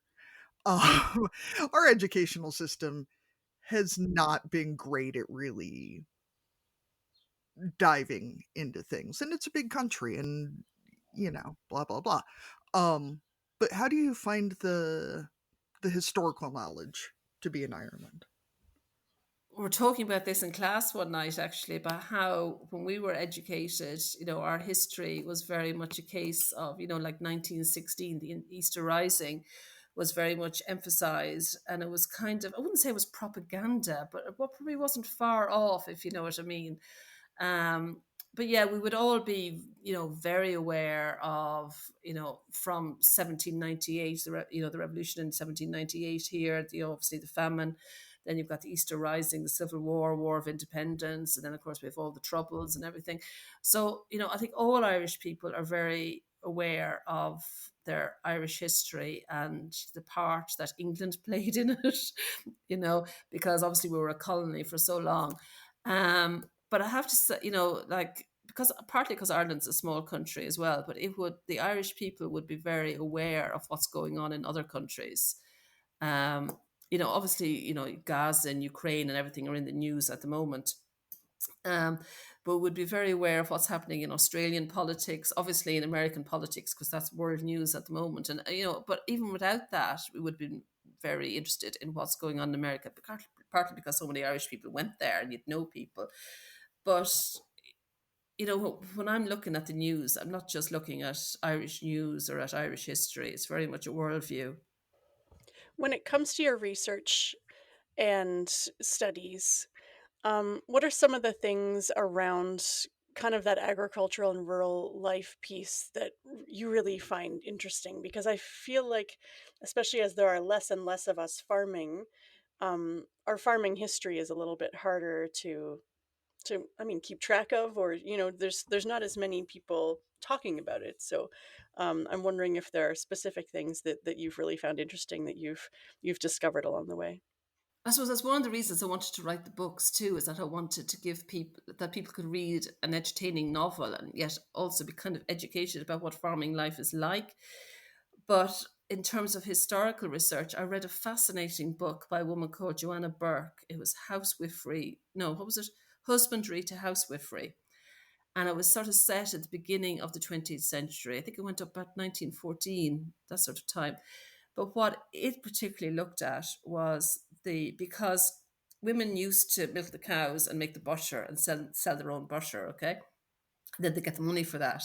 But then when the creameries came in, the creameries took the milk, they made the butter, and the milk check went to the man. So what women did was they increased their poultry flocks and they sold eggs, and that was their income. But what was actually quite surprising was the amount that income added up to. So women, it was always called pin money as well. But when this historian analysed it, she discovered, I can't remember the exact percentages now, but she discovered it was a considerable percentage of the household income. But because it didn't come in a monthly check, because it came in dribs and drabs, and it went on things like children's shoes and the groceries that they bought, because they didn't, the bag of flour that they bought or what have you, because it went in dribs and drabs, it was never added up. Yeah, or they might have done some bartering, right? Trading eggs for other things, or Exactly, exactly. So I found that, things like that, and there is more historical research now into things like that as well, that are sort of proving the value of, everyone, there's always an expression. I don't know if you have it over there in Canada and the US, but here it's been like women are the backbone to Irish farming. That's said quite often. And yet we all know that. But the point is, they never got the credit for it, and because farms usually go from male to male as well. I mean, there was actually, there's a radio program here. It's on for an hour every day, Monday to Friday, and it's called Talk to Joe. And people ring in about different issues that are going on. But couple of years ago, now went on for a week. Somebody had phoned in because let me get this right now. It was a farm, and the sons didn't want to farm, or they didn't have sons. I can't remember which it was. But they didn't want the daughter to inherit the farm because they felt that that because she would change. Now, obviously, I didn't change my name. I'm married. I didn't take my husband's name, that sort of thing. But because whether she took her husband's name or not, it would become his. And because the children would be taking his name, it was a bit like the farm was going to his family, even though the grandchildren were obviously going to be the same blood and everything else. Well, it was good in a way to have it out in the open, because it just showed how many people thought like that. Because people were ringing up in support of it, and other people were ringing up and saying, "Oh my goodness, what planet are you on?" you know. Um, so things like that still happen, and they're still happening. And there's so many women that are being disadvantaged in farming, because they're women that would have become great farmers, but because their brother, who actually might have wanted to do something else, didn't want to farm. Now, in my case, my brother was 9 years younger than me, um, but I had a younger sister and a younger brother. But it was always just presumed that the boy was going to farm. So I just never considered it. I just never considered farming. Plus, I have terrible allergies, by the way. So I was kind of just thinking, well, I'm just going to go away and travel and do different things. And then when my brother came to 18, he did a year's agricultural college, and then he thought, no, I want to try something else. So he actually went to university and did something else. But my dad thought he was still going to come back and farm. But when he finished, he thought, no, I just can't. I just don't want to do it. So my brother was, what age would he be? 22, I suppose, and I was 31, I think it was. Yeah, when my dad offered me the farm, when he kind of accepted, he didn't want to sell it. And it took us almost a year to make the decision to come back, because it was just going to be a huge lifestyle change apart from anything else. that. I mean, yeah, you'd been gone for a significant amount of time, and even just wrapping your head around the fact whether that is something that you would want or not would be huge. And obviously, my husband was brought up in a farm as well, and he was the second son. And because it was a smaller farm, he just wasn't going to get a look in, so he knew that, and he'd gone off. But he would have always loved to have farmed. So if he hadn't wanted to farm, I probably wouldn't have come back. So I wouldn't have done it on my own. But yeah, but that is very much the prevalent attitude quite a lot of the time. So we end up asking a lot of our guests about the time when they first became parents, and yours is combined with the time when you moved back, right? You had made that decision, we're moving back to Ireland, starting to farm, and also parents for the first time. So what was, I mean, that's obviously a lot of transitions all at once, but when you think about that transition to parenthood and farming together, what was that time like for you two as a couple? Oh gosh. Well, it took us quite a while to make the decision, I suppose, but I was pregnant at the time. And then I didn't want to move back before the baby was born. I kind of had started the pregnancy there. I was onto the NHS, which is brilliant. And I kind of wanted the baby born before we came back. So we decided, okay, we'll move back middle of July. The baby will be about 6 weeks. And then, of course, he was 2 weeks late and had to be induced and had a section and what have you. Not cooperating right from the beginning, right? Yeah.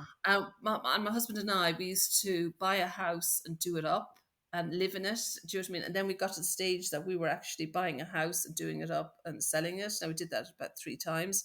So we're doing up a house at the same time. And then we had both houses on sale, the house we were living in and the house that we'd done up. Um, and yeah, and we're moving back, and it was just hectic. And as it happened as well, thank God I was breastfeeding, is all I can say. And the lactation consultants in the UK are brilliant, because breastfeeding in Ireland was terrible and still is. It's really low rate, and just don't seem to have the funding to offer the support. Um, and when you get the prolactin from breastfeeding, I think that's the name of the drug. Well, I just had it in spades, so I was really relaxed. You know what I mean? I was really relaxed. So we moved back. We didn't move onto the farm initially, which I think helped. We bought a house in the nearest town, so it kind of meant that because I'd gone from, like, I'd only stopped work at the beginning of June. We moved over middle of July, so I'd gone from full time work, no children, to not working, not knowing that many people. Even though I was brought up here, yeah, I would have known neighbors and that, but I wouldn't have known that many people. And then having a tiny baby. So it was a huge change. And it was tough for my husband as well, because my dad wasn't that well. And, my dad had kind of held it together for the last year before we came back. And then suddenly he just went, whoosh, okay, I'm exhausted. You take over.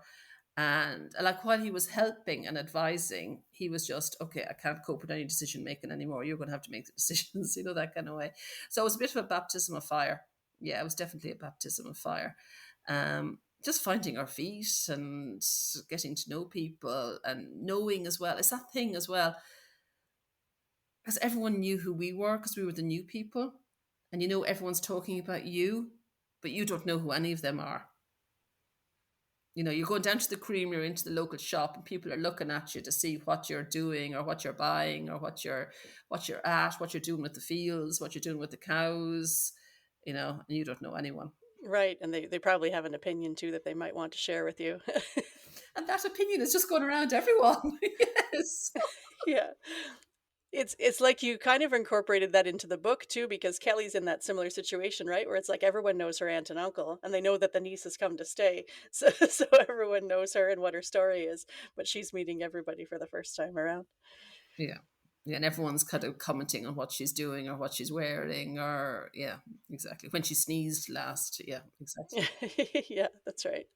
So, with your experience both as having been a teacher before and a parent with slightly older kids, do you have any advice that you would want to share with other farming parents who are maybe have younger kids or a little bit earlier on the path of parenthood than you are?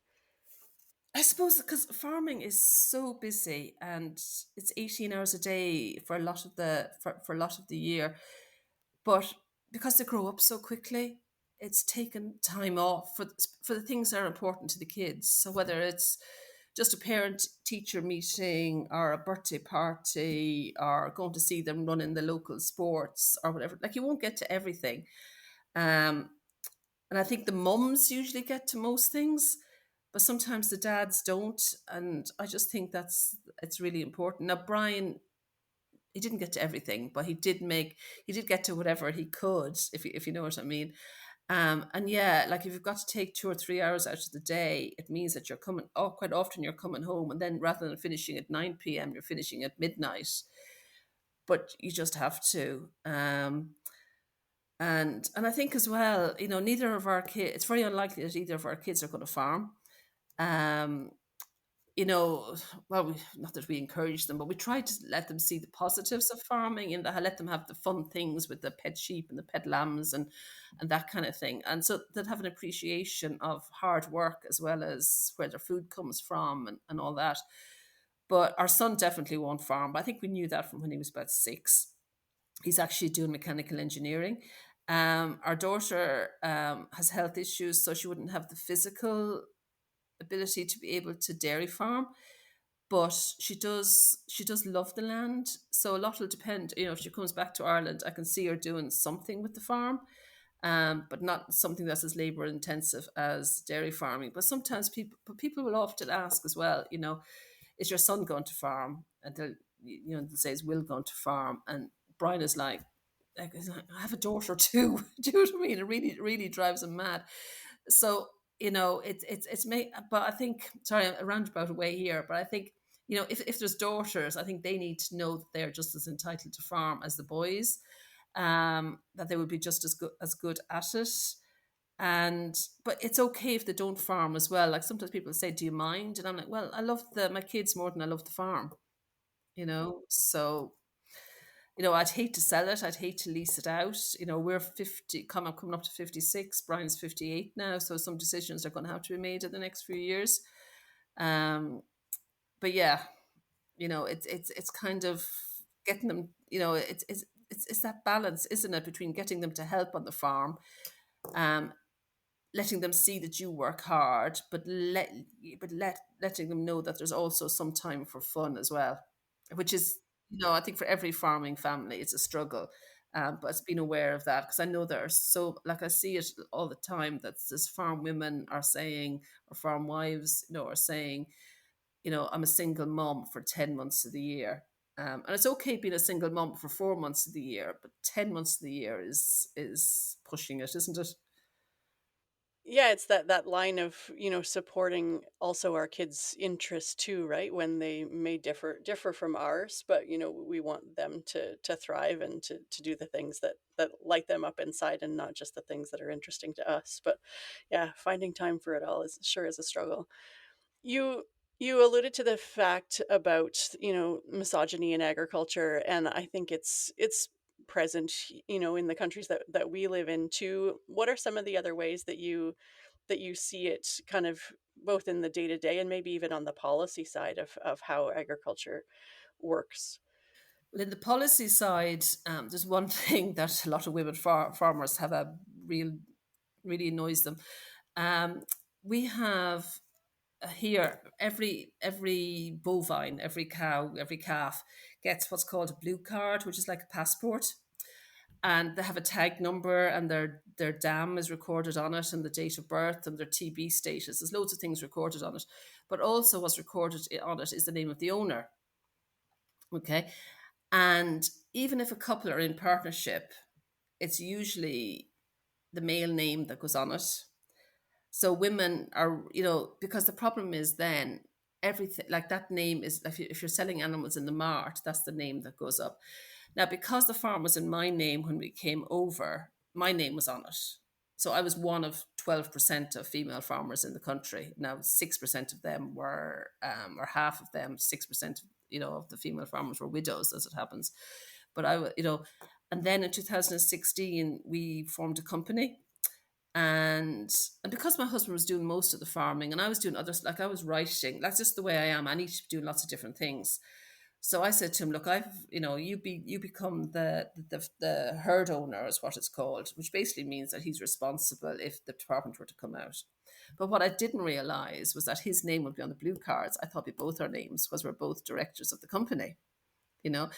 And I know other women that were in that situation as well. And we've actually, there's a farm women's group, and we're actually in talks with the department for about the last 4 years to get, so that both names can be placed on the blue card. So that's one example, a small thing, but it's important in terms of policy. I suppose one thing we noticed, I think was 2015, I think it was, well, we'd noticed it for a long time and we'd started to do something about it, was that the farming media wasn't including many pictures of women farmers. Like you're talking to the farming newspapers, Chagas, which is our main farm advisory service, anything to do with farming. It was usually a man that was shown behind the cows or in the milking parlor or driving the tractor or whatever was going on. It was very rare it was a woman. So we kind of set a goal to get more women featured, and we contacted, and the response was, we can't get women to say yes. And I'm like, I'll find you women that'll say yes. And what did happen was a couple of female journalists, like for example in the Farming Independent, were really good. And I remember going down to my dad one day, and he had the Farming Independent there, and he said, "God, there's a woman on it every second week," and he was delighted. But I have to say that since I think that was 2017, there has been a huge change in the representation of women in farming literature and in the farming media. Um, Now, I was just a very small part of that. And, and there is one farm paper that I would still describe as being quite misogynistic, to be honest. But I think that, because as the expression goes, if you can't see it, you can't be it. So for you, look, I didn't grow up thinking that I could be a farmer, if you know what I mean, because it was something that men did. And I think it's really important for the younger generation to see women farming, and there's a move now as well to getting more women into, you know, board positions and things like that. I mean, I could personally, my own failings, I could not do that because, okay, I know I'm talking a lot here, but I don't tend to a lot of the time. But I find that a lot of men, especially Irish older men, will use 100 words when two would do. So I cannot go to a meeting and sit there listening to them saying the same thing for 15 minutes when they could say it in one sentence, because I always end up shooting somebody, you know. And yeah, so I'm just not going to do that to my blood pressure, you know. So I'm just, no, I don't go to things like that that will just annoy me, because there's a limit to what you would do. I just leave that. I'm sorry, but I just leave that to other women that are much more tolerant and much more patient than I am. Well, we all have different gifts, right? So you're using yours in other ways. So, and Lorna, I was thinking about this while you're talking that too. There's, at least in the States, because I can only speak for, I mean, I will frequently speak for all sorts of shit I don't know, but on this one, I'm going to speak about something I do have some insight on. I feel like there's such an idea that women in higher ag levels, or even on the farm, that if a woman has an opinion, a man told her what to think.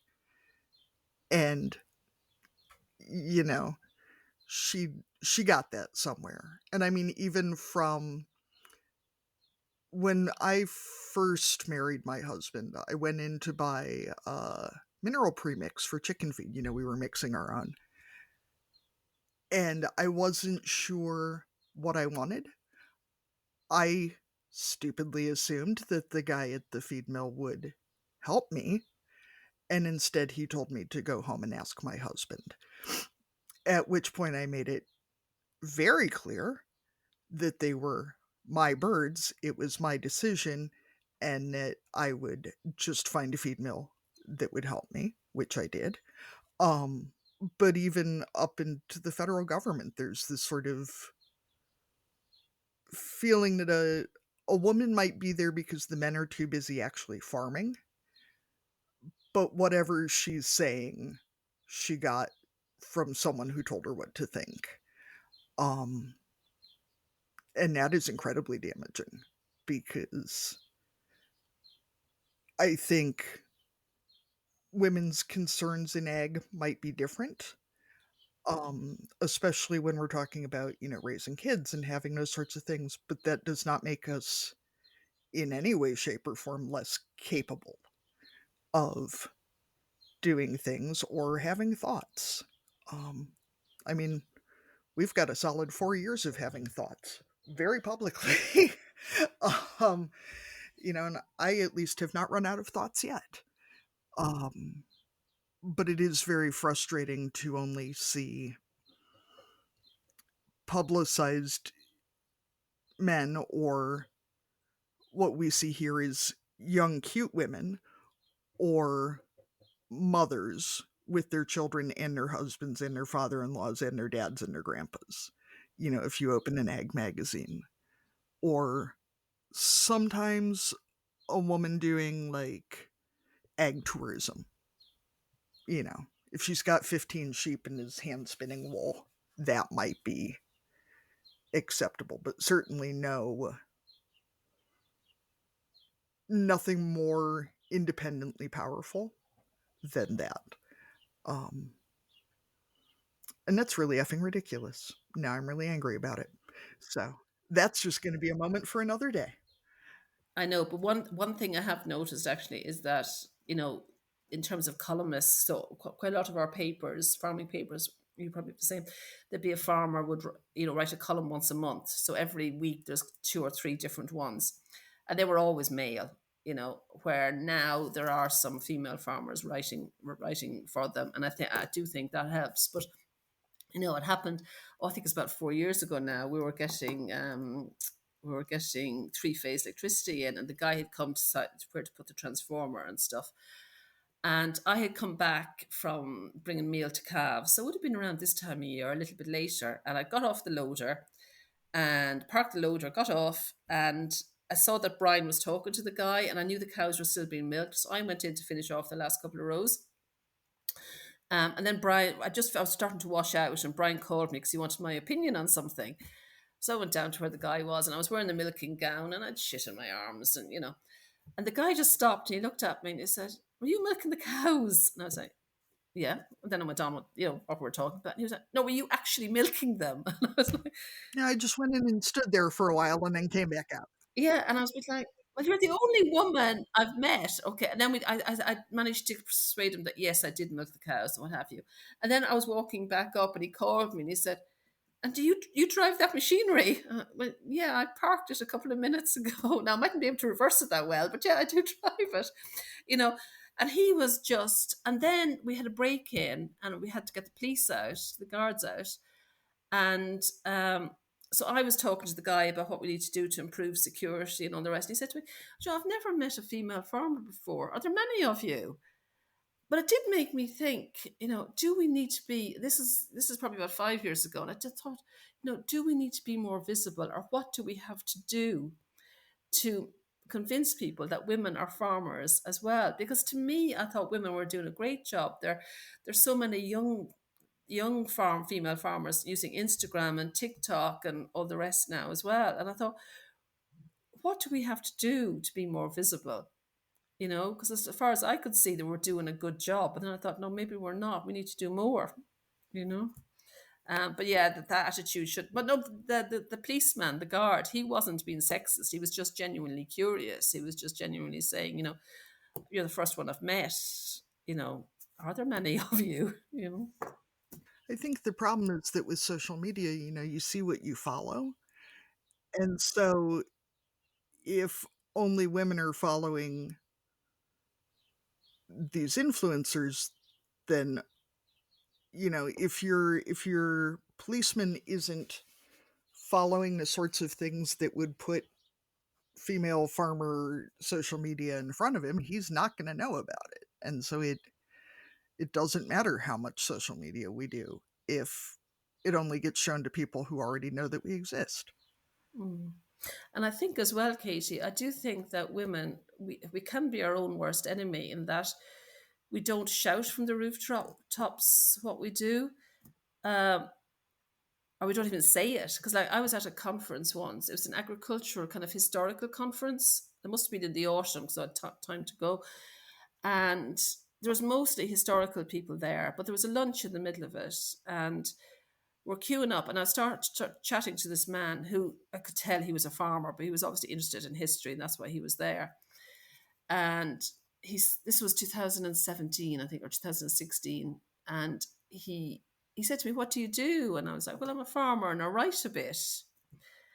Now, he was quite different to a lot of other men who tend to talk about themselves. He actually said to me, "Oh, what do you write?" So I told him the name of my two books. Now, not only had he read both of them, he was able to quote lines from my two books to me. But that taught me something, because I had said, I write a bit. Do you know what I mean? Now, what planet was I on that I couldn't say, I write?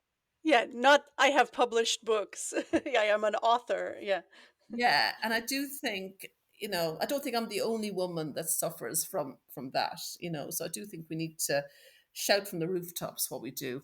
Well, I think to Lorna, and I promise I will stop talking after. Well, I mean, I will stop talking about this subject. Um, when you talk about women taking these jobs that fit well with farming, whether it's teaching or banking or whatever else, that for a lot of farmers, like my husband and I both work full time off farm, but I work remotely from home for a software company. He works for a mill, an egg supply. So that alone puts him in the ag sphere more than I am. And he does a lot more of the active farm work a lot of the year.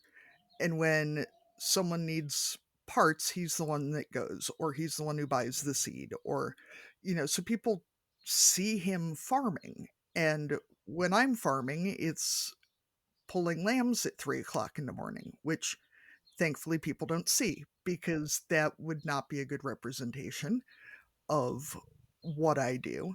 And you don't really want an audience at 3 in the morning either. No, I really don't, and especially not if I'm pulling lambs at 3 o'clock in the morning. It's not my best self. Um, but, what people see of me is, well, A, nothing, because I work remotely, um, and I'm kind of a hermit, and I'm happy that way, but what they see of me is not farming. What they see of my husband is basically nothing but agriculture. Um, and I think that's a lot of it. And I can't be too mad that people don't immediately assume that I'm actively involved if I give them no reason to think that I am actively involved. And a lot of times I'm not, just because I'm doing all this other shit. And also, if I'm not running equipment, it's because I don't like running equipment. It's not because my boobs are in the way. It has nothing to do with being female. I know. But I remember once, though, I had just come in from, I don't know what I was doing, but I was filthy, right? And I went upstairs, I would come in to cook dinner. This is just chucking stuff into the oven kind of thing. And I went upstairs to get changed because my clothes were filthy, and I put on clean farming clothes. And as I came down the stairs, a doorbell rang. And it was a woman who'd come to do a survey. It's called a CSO survey. And I said, okay, as long as you come into the kitchen and I'll answer your questions while I'm chopping the veg and what have you. And I was frying chicken fillets and what have you. And she was asking me questions, and I came to the occupation. And she said, what's your occupation? And I said, I'm a farmer. And she stopped writing and she looked at me and she said, would you not be a farmer's wife? And I said, well, I am a farmer's wife in that I'm married to a farmer, but I'm also a farmer. And okay, when I came in 10 minutes ago, I was covered with SH1T, Um, but I was kind of shocked because I told her I was a farmer and she questioned me, and it was a woman questioning me. So I think I might have just waved, I was chopping carrots and I might have waved the knife at her. And I said, you put me down as a farmer because that's exactly what I am. And it really stopped me in my tracks because if she'd come 10 minutes later, I'd been up the yard, where she would have seen me actually farming. It just happened that she came when I'd come in to chuck the dinner in the oven. And if people want to eat, then someone's going to make the meal. And if it was your husband who had been there chopping vegetables, she wouldn't have said, are you sure you're not the farmer's husband? Right? It wouldn't go the other way. No, so that's just another example of where it comes. And you get the, where's the boss? It was quite fun. Yeah, but that doesn't happen too often now because I think I've scared most of them away. But one guy came and he was of the, and we bought something off him. I can't remember what, not a lot, but I knew he was looking for money, but he wasn't going to ask me for it, if you know what I mean. No, he was looking for Brian, so I said he's up, wherever he was. So he went off to find Brian, and sure, Brian needed the checkbook to pay him, and the checkbook was back in the house. So your man had to come back down to the yard. Brian rang me and said, give him a check for whatever it was. So I had to come in, get the checkbook, go out to him. I said, if you told me you wanted the money, I would have given it to you. Yeah, I knew where the checkbook was. I could have done that part. But he wasn't going to ask a woman for the money.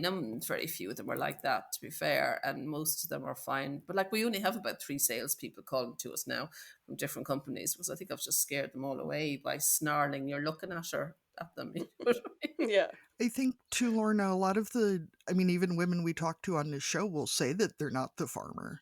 They might do the books and drive the grain cart and pay the bills and milk cows and pull lambs and, but Stop the gap and yeah, somehow, unless you're doing 90% of it, you're not the farmer.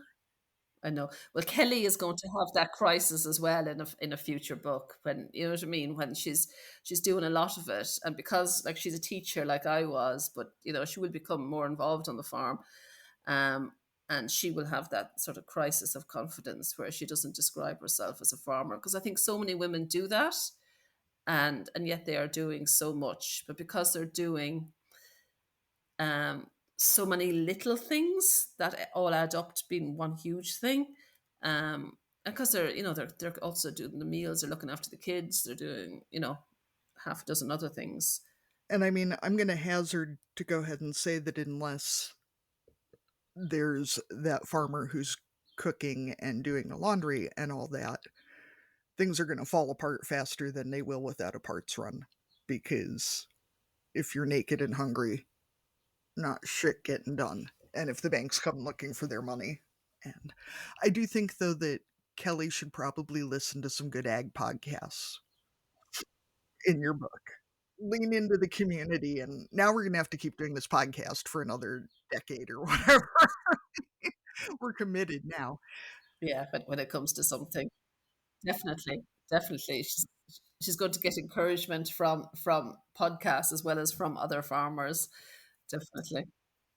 So, Lorna, we ask all of our guests, if you were going to dominate a category at the county fair or whatever the Irish equivalent is, what would it be? And categories can be real or made up to ensure that you win. Well, it's definitely going to have to be made up because I'm never going to win a real one. I'm never going to win a baking one or whatever. I do crochet as well, Katie. I know you're crocheting there or knitting, but I do crochet, but I'm at the speed of about one blanket a year. Oh, I didn't say I ever finish anything, Lorna. I said I crochet. Many different projects. I will say, though, that sports ball season has been really good for my productivity. So, Right. Okay. Yeah. No, I like having doing something with my hands as well. From watching TV, which it doesn't happen very often. Yeah, that I'm also crocheting, but no, I'm definitely a jack of all trades. So keeping all those plates in the air, you know, and not letting one of them fall, just catching it just in the last second. That's about the only thing I'm good at, to be honest. Well, that is a skill that we all need anyway. I feel like we've already kind of done a round of cussing and discussing on misogyny in agriculture, but Katie, do you have anything additionally that you would like to cuss and discuss this week?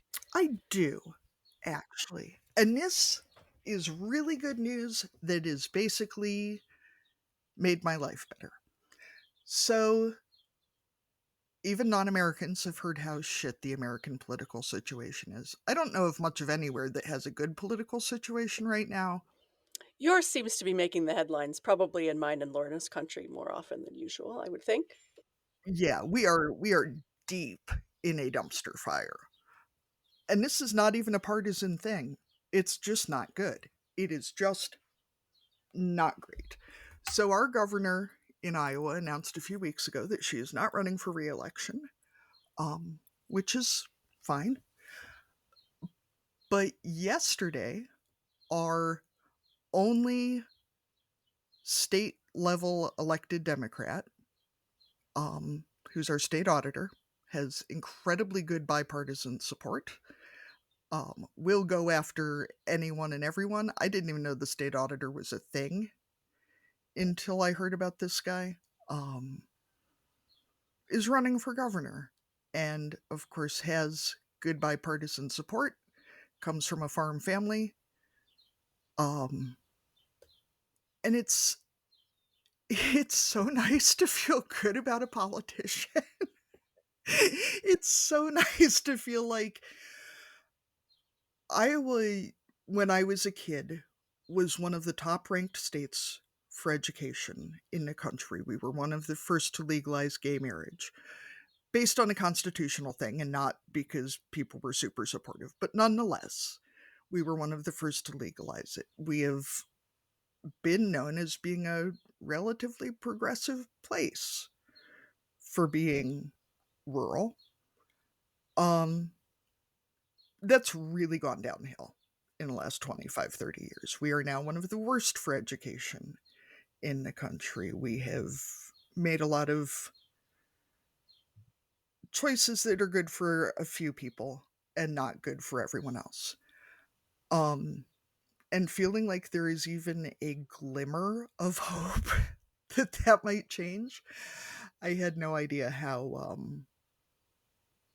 relieving that would be to even feel like there's a chance of having someone who seems to give a shit about the people in their, not their jurisdiction, um, in their area more than they care about how much higher up the ladder they can climb. But I'm reading a book at the moment, Katie. It's called, I just started, well, I'm listening to it on audiobook. I haven't got time to read at the moment. It's called Crooked Cross by Sally Carson. And it was written by an English woman who was in Munich in the 1930s, and she wrote it in the 1930s. And I'm just listening to it, and how Jews and communists were targeted, and how young people, how they joined the Nazi party because they were unemployed. All these young men, because it gave them a job and it gave them a sense of purpose, and it made them feel powerful, and blah blah blah blah. And to be honest, I'm just reading it, and it is just so like what's happening in the States at the moment. It's actually terrifying. Yeah. I mean, I try real hard not to blame people for who they vote for, because people have reasons, and I want to believe that those people are still good people, even if they do things that I strongly disagree with. But it would be really nice to have more elected folks who got us in the news for positive things instead of negative things. Let's just put it that way. Lorna, what do you have to cuss and discuss this week? Well, I'm quite laid back at the moment, to be honest, but I think it's because I don't tend to sweat the small stuff, if you like. And Ireland is in, I've talked about the misogyny in Irish farming. I've got all that out of my system, if you like, and we've improved that to some extent. But I don't tend to sweat the small stuff because, I can't control the weather. I can't control world prices. All I can do about things like Gaza is donate some money and share it on my social media, and it's the same with Ukraine and stuff. I can't do anything about US politics. It was great to see that Carney got in Canada and that kind of thing. And Australians, voted well as well, and that. So I don't, and I'm a hermit, so I do try not to get too het up about things. I mean, 10 years ago, I used to get het up about a lot of stuff.